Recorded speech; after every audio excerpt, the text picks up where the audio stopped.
नमस्कार. आज आपल्या परिवार कराड किचनमध्ये मी रोहिणी रणबिसे आपलं स्वागत करते. तर आज आपण पाहणार आहे पोहे, कांदा पोहे, पण बटाटे आणि कांदा पोहे, बटाटे आणि तळणीचे पोहे ह्या पद्धतीने कांदा पोहे आज आपण बनवणार आहे. तर त्यासाठी लागणारे साहित्य आहे कांदा पोहे, थोडे शेंगदाणे, मोहरी, जिरं, हळद, कोथिंबीर, कढीपत्ता, मिरच्या, कांदे आणि बटाटे. आता आपण या चाळणीने हे पोहे ते स्वच्छ करून घेऊया, चाळून घेऊया. आता आपण हे चाळलेले जे पोहे आहेत त्याच्यातले थोडे तळण्यासाठी बाजूला काढून ठेवूया. ते पोहे भिजवायचे नाही, तर ते सुकेच पोहे ठेवायचे आहेत आणि ते आपण तळणीसाठी वापरणार आहोत. उरलेले जे पोहे आहे ते आपण भिजवून घेणार आहोत.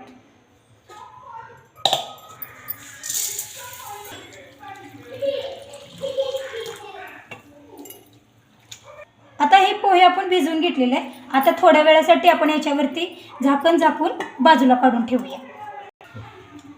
आता आपण पोहे तळून घेणार आहोत. त्यासाठी आधी गॅस पेटवून आपण कढई गरम करायला ठेवूया. आता कढई गरम झाली की त्याच्यामध्ये आपण थोडेसे तेल टाकूया. तळण्यासाठी तेल.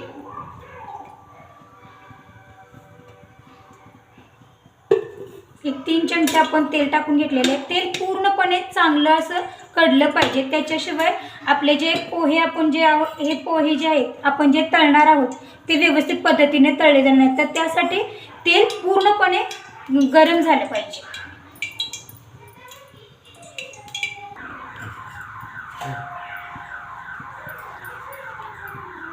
आता तेल गरम झालेलं आहे, तर त्याच्यामध्ये आपण थोडेसे पोहे टाकूया आणि ते चांगल्या पद्धतीनं तळून घेऊया. असे पोहे फुलले पाहिजे आणि गॅस थोडासा कमी करायचा, नाहीतर आपले पोहे करपतील.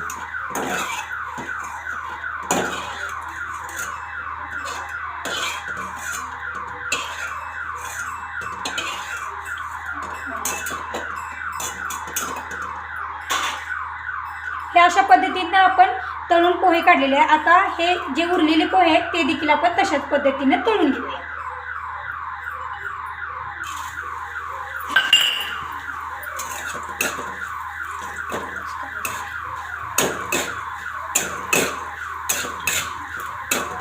ज्यावेळी आपण पोहे तळणार आहोत त्यावेळी गॅस वाढवायचा आणि ज्यावेळी पोहे तळून झाले की गॅस स्लो करायचा. आता हे पण पोहे तळून झालेले आहेत. आता हे पण आपण एका प्लेटमध्ये काढून घेऊया. आता आपण कांदा चिरून घेतलेला आहे आणि बटाट्याचे साल काढून बटाटा देखील चिरून घेऊन पाण्यामध्ये आपण थोड्या वेळासाठी ठेवला होता, म्हणजे बटाटा काळा पडणार नाही. आता आपण फोडणीची तयारी करूया. आता जे तळलेले पोहे होते त्याच्यात थोडेसे आपण अजून एक्स्ट्राचे एक चमचा आपण तेल ॲड करणार आहोत. तेल चांगलं गरम झालं की आपण फोडणी करून घेऊया. तेल चांगलं गरम झाले की आपण बटाटा परतून घेणार आहोत.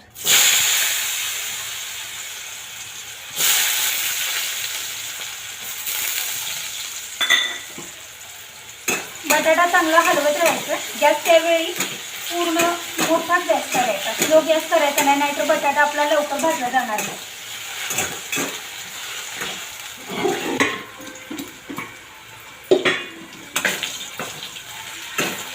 सतत असं बटाटा आपण हलवत राहायचं, म्हणजे बटाटा खाली लागणार नाही आणि करपला जाणार नाही. आता बटाटा चांगल्या पद्धतीने आपण परतून घेतलेले आहे, ते एका प्लेटमध्ये काढून घेऊया.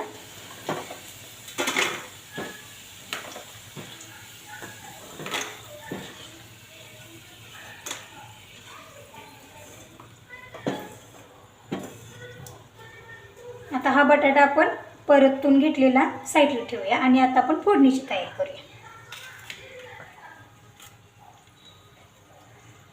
आता सगळ्यात पहिल्यांदा आपण मोहरी टाकून घेणार आहोत. मोहरी चांगली तडतडली की थोडेसे जिरे टाकून घ्यायचं. जिरे चांगले तडतडले की कढीपत्ता टाकावा, त्याच्यानंतर शेंगदाणे टाकावे आणि हलवून घ्यावे. शेंगदाणे देखील चांगल्या पद्धतीने भाजावे.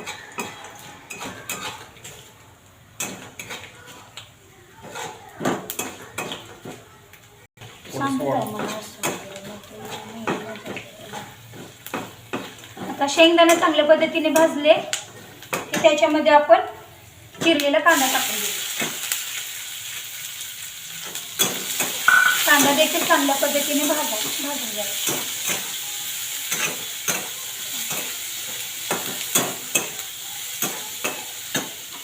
आणि कांदा भाजत असताना थोडीशी कोथिंबीर टाकून घ्यावी, म्हणजे वास देखील चांगल्या पद्धतीने येतो.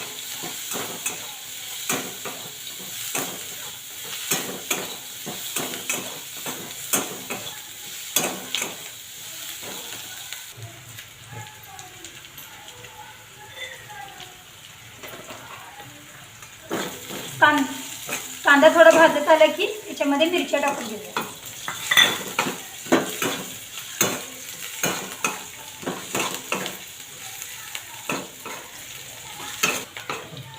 आता कांदा चांगला भाजलेला आहे. आता आपण जे परतून घेतलेले बटाटे आहेत ते त्याच्यामध्ये टाकून घेऊया आणि ते देखील चांगल्या पद्धतीने हलवूया.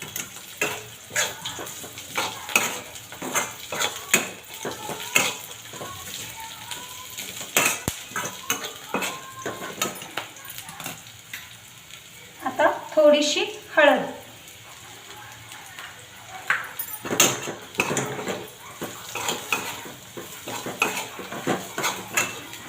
हळद टाकून झाली की आपले पोहे टाकून घेऊया.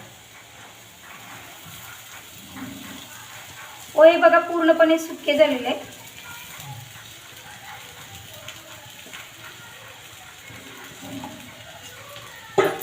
आणि हलवून घ्यायचं.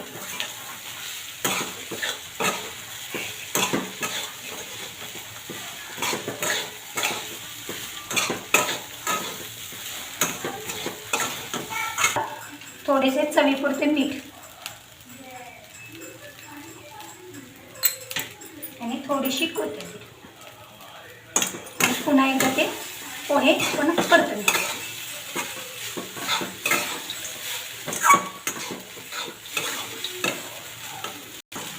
आता पोहे चांगले आपण परतून घेतलेले. आता आपण पोहे सर्व करू.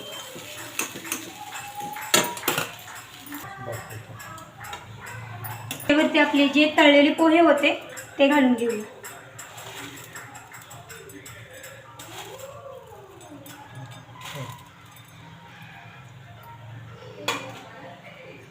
हे पहा, तळलेले बटाट्याचे आपण पोहे, कांदा पोहे आपण चांगल्या पद्धतीने बनवलेला आहे आणि टेस्ट देखील खूप छान आहे. करून नक्की पहा. व्हिडिओ आवडला तर लाईक करा, शेअर करा, कमेंट्स करायला विसरू नका. नमस्कार.